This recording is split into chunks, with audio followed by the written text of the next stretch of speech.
Hey team, I am coming on today because I want to explain macros and how you can design your meals around specific macros. And it can be all a little bit confusing sometimes. So let me break it down for you in a really simple way and show you how you can design your meals at different times of the day and also how to meal prep a little bit using those macros. So let's go. Macronutrients are the main nutrients that make up the foods we eat. There are three, and you've probably heard them before: protein, carbohydrates, and fats. Most foods contain a mixture of more than one macronutrient, but are generally classified as the one they contain the most of. Let's talk about protein first. Protein comes from amino acids.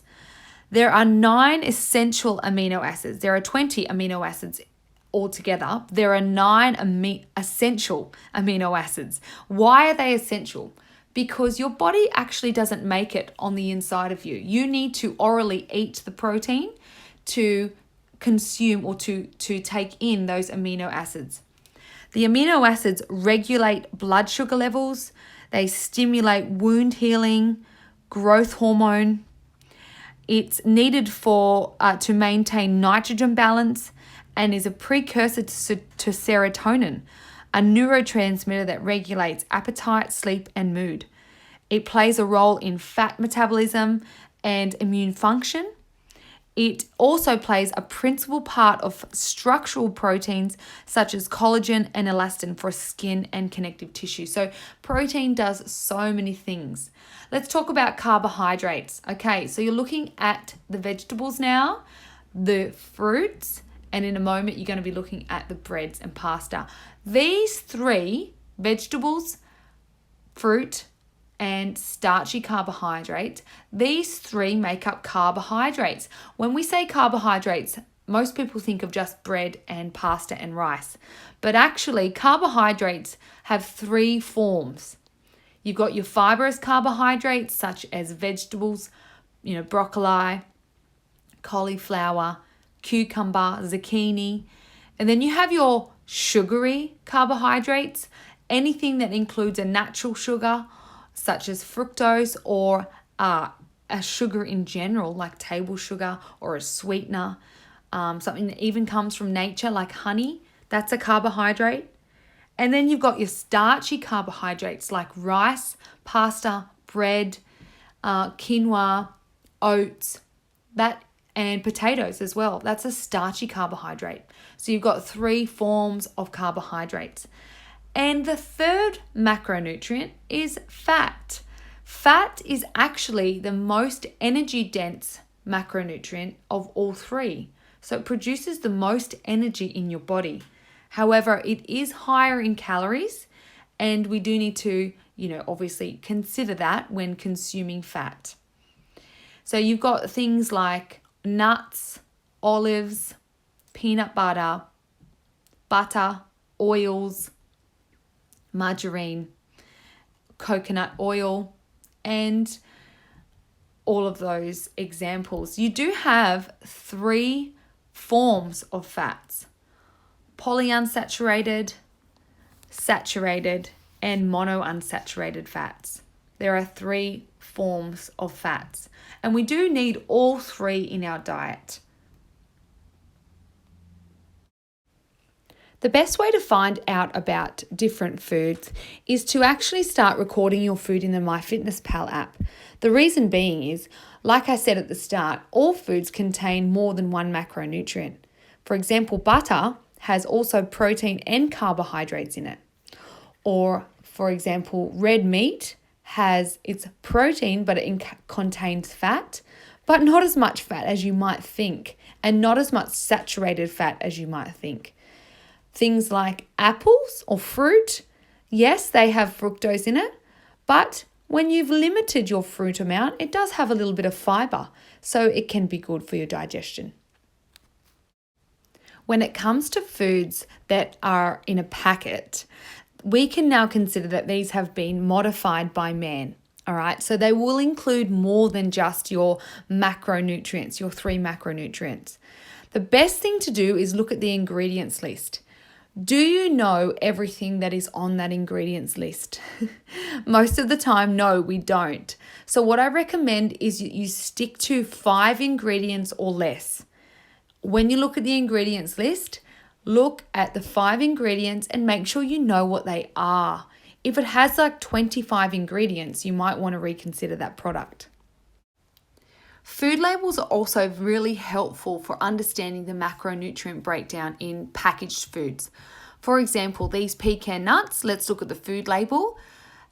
The food label from top to bottom will show you all the macronutrients and fiber and minerals included in the actual food.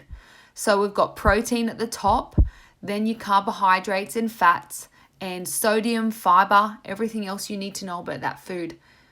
We want to avoid trans fats. So if you find trans fats in any of your foods, you'd probably want to avoid that item. Okay, so each package has either the serving size or 100 gram serving or 100 gram serve. Okay, we can go for the serving size.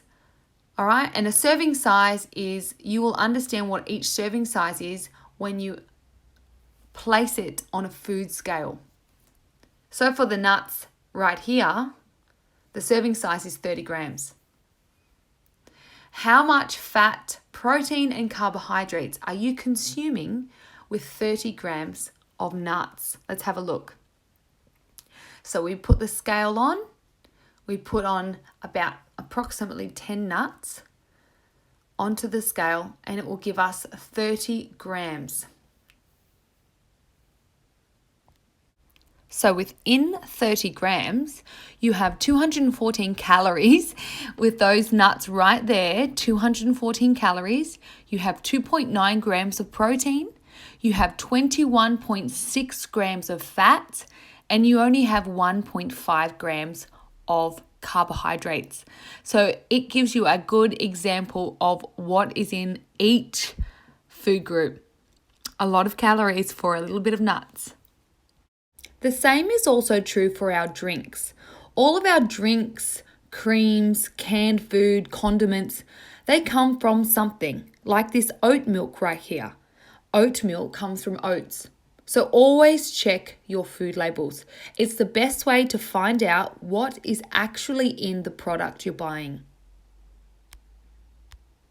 The next thing that I want to talk to you about is how to design your meals over the course of your day, depending on what part of the day you're at. You only have 2 different types of meals that you'll be considering. The third is a vegan or a vegetarian option. So let's look from the left-hand side. Let's take, for example, your post-workout meal.